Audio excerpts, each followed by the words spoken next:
So Jordan, let's just go a little deeper on that one, just more of it for our audience to see how huge that would be. So from my understanding, so from a layman, right, not with the land use or urban planning degree or background, would be, so from what I know, subdivisions are a difficult, long process. Let's just say, and it's hard to estimate, right, because they're all different depending on which city, which, if they're a coastal commission that you have to clear, or temperature of the community, right? Temperature of the residents, neighborhood, absolutely. Yeah.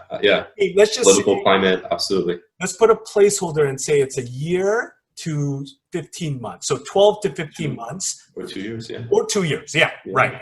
So now, if that's the usual normal process to subdivide now, right? What you're saying when it's by right, how does that drastically save? So what are the estimates? When I read this, right, by right essentially means just a building and safety action, right? And so if they're suggesting that, then they're suggesting just a plan check, right? And if it's just a plan check, 3 months, 6 months, right? It just depends on how many series of corrections you have to go through and how complex how complex the structures are. But yeah, I mean, again, this is just strictly in the hopper. This is not a law. This is strictly new, right? This is not like the ADU. This is its own subdivision type, not accessory. Yeah. So, but no, if approved, this, very interesting. Yeah, it'll be huge. I just hope that even if it's watered down, it's again maybe towards that goal, meaning it might have been restrictive, the ADUs initially, but you know how it got more opened up and liberal. So again, I think the whole premise of ADUs, again, it all goes back to home affordability, right? And so they tried to do it so they can rent the back, offset, right? But I think slowly but surely they realize, well, the capital to even repurpose the garage or to, even that is not, 30, 40, 50, 100, that folks don't have that, So I think what they're trying, and like, let's say even if you were to, get, I don't know, 5 heads together, borrow from your aunts, whatever, grandparents, whoever you can, right? Yeah. If you get it done, it's great. But then $1,800 a month, $1,500, it's nice. I'm sure it's a nice return in relation to what you just spent, but it's breadcrumbs in relation to what you really need to survive. So I think what the state saw here is they need to find a way to sell off, to fee simple that land, right? And that's really how one can maybe benefit from. So I think that's kind of why you saw this initiative here, because they realized, hey, the ADU was great, and we see people doing it, but still maybe not exactly what we wanted. Didn't really,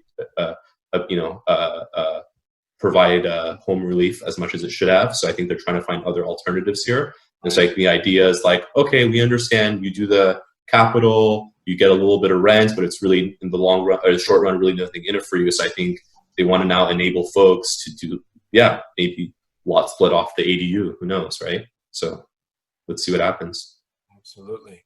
Yeah, there was so many bills that were I think the assemblyman is Scott Wiener, if I'm not mistaken. He is not well liked here in Southern California. Very well. He's very yes in my backyard, right? Yes. So he's always looking for, obviously, relaxing zoning and land use laws all over California.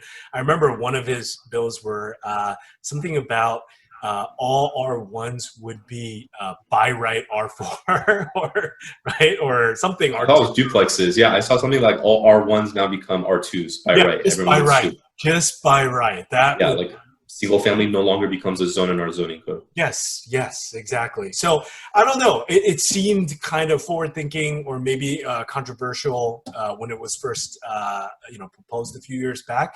But I think post pandemic and we really kind of have to get a little bit radical when it comes to updates on these zoning laws. I feel I think there's a lot of room for redevelopment. But Mia, so I kind of want to bring you in on this conversation. What are do you have any questions or thoughts just based on the sheer amount of our user requests, demands? I think you have a good purview of where our users are requesting reports, and that kind of is a telltale sign of which neighborhoods are hot. I think obviously Hollywood has been, but these nooks and crannies when I mentioned West Adams, right? Right, a lot of West Adams. Yeah, they were, I'm mentioning them for a reason. I think our users are Right. starting to demand them, but yeah. Yeah, I think especially when you see these sites falling in that sort of tier 4 opportunity zone, that's when we especially sort of see a lot of those requests come in. It seems like a lot of our users are really after those ones where you can have that high density build. And especially with using that tier 4, they get that 80% increase on the density units. So we see a lot of those. Yeah, like you said, West Adams. We are still seeing a lot of Hollywood, a lot of Koreatown too. Yeah. Yeah, a lot of Koreatown. Yeah, and I think it's interesting with the whole R1, like possibly becoming not R1, becoming R2, right? It sort of raises that question, like, I mean, I don't know if that's a good thing, right? Or not a good thing. Is it extreme or right. Yeah, or not extreme enough, right? I mean, who's to say?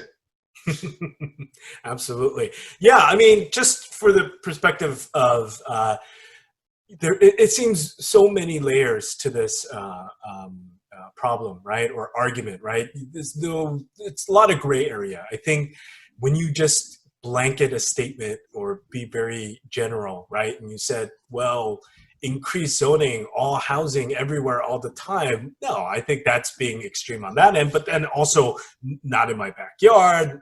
We don't want any sort of, multifamilies or more density in any areas. I think that obviously is the wrong answer too. I think it needs to be somewhere in the middle, but look, data has been already out for years, right? So, and these are independent studies, whether they're from Harvard or Stanford or, all right, I won't stop name dropping Ivy schools only, but, even UCLA and USC, obviously, right, have done independent studies where there is not enough affordable housing in and around LA or Southern California right now, right? And so if that's kind of the issue or the problem, I think the solution has to come in multiple areas. So one, interview I did with Daniel Gaiman, or regarding some, lower cost builds, so modular builds, right? Like offsite builds. Maybe that could be a part of this.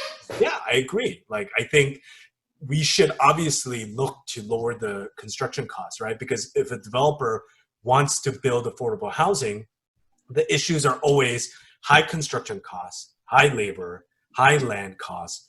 My investors need a yield, right? I need to give them back 8, 9, 10%, or I think even more, right? When it comes to development, then how are you going to achieve that when everything is working against it? So I think it should be a lot of different answers.